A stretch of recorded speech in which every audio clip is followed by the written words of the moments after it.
Hey guys, welcome back to another HTML lesson with Smart and Simple Programming. This is lesson 2. Okay, so I created a very simple website and enlarged it in my presentation, and you should be able to kind of understand what's going to happen here. So we have a one header and two header, and it says, hello, my name is Ryan, in the big header, and in a smaller header it says, this is my HTML course.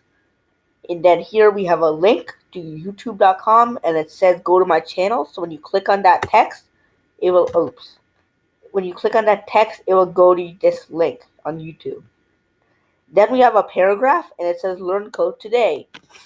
Okay, so we do have a very basic site, and we have actually organized it in a very systematic manner that HTML provides us. So HTML provides us with these amazing tools, head and body.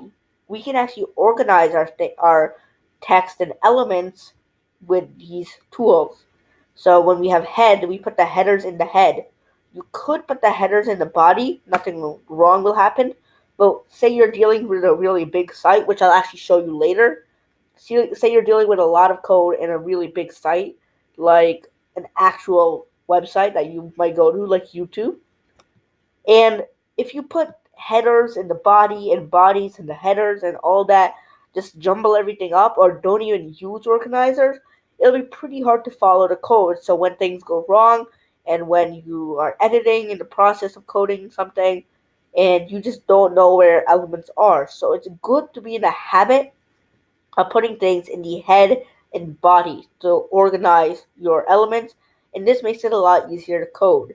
Even if you're dealing with a small site like this one, if you don't have the head and body, you will kind of not really know where everything is going to be and end up in just how everything is organized. So this will turn out as a very simple site, but with a really nice code. This is probably really good HTML code. Now, these are the basic ones, head and body, and there also is footer.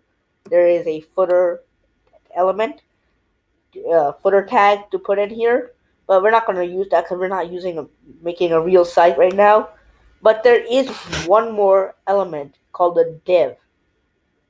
Div. This is division, and it divides things. So you could put as many divs as you want in a body. So you could put a div here, a div here, a div here, and we can give it IDs and you can give it attributes. So when you're styling your page, which we'll eventually talk about, you're not just using the whole body and circling around and doing everything that way. You can categorize which elements you're doing what to by putting it in the div. So I created a very simple one. We put a couple elements in the div. You have a heading, paragraph, two line spaces, and we close. And this is a very simple div. This is how all divs are.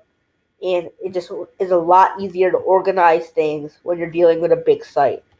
Okay, let's take a look at some code I wrote for a big site that I'm actually using.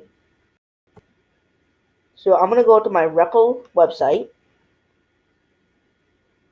Okay, and I have actually used div elements in body elements. So you can see I have a head. In the head, I put my CSS styling. And you're not going to know what all this stuff is at this point. But eventually we'll get to all of this. And you'll actually be able to create sites like this one.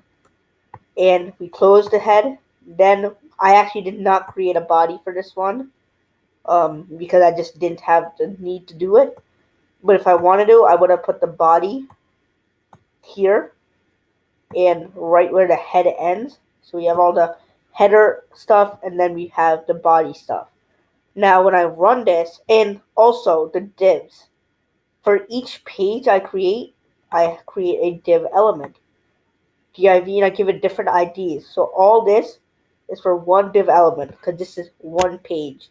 And we actually have 4 pages in this website that I created. So let it load up. Right. Okay, so this is my site. So we have the first page, About Me. This is div A. And we style it with white text and gradient background purple. Then the next page goes to div B. And you notice that it's a different gradient. It's pink. Then we have div C, which is green. and black text and has buttons and text areas and all sorts of stuff. And then we have the last one, which is one more color. Okay, so this is a pretty simple site. It's pretty cool, and we notice how it is organized. It's organized in a very good way because when I was writing all this text, it is a lot of text to deal with, and if I didn't put it, it'll be really hard to edit and go back and make changes and fix the bugs that happen in the program. Okay, I hope you enjoyed this video. Hopefully you learned how to organize your text and understood the body of an HTML, the anatomy of it, and I will see you in the next video.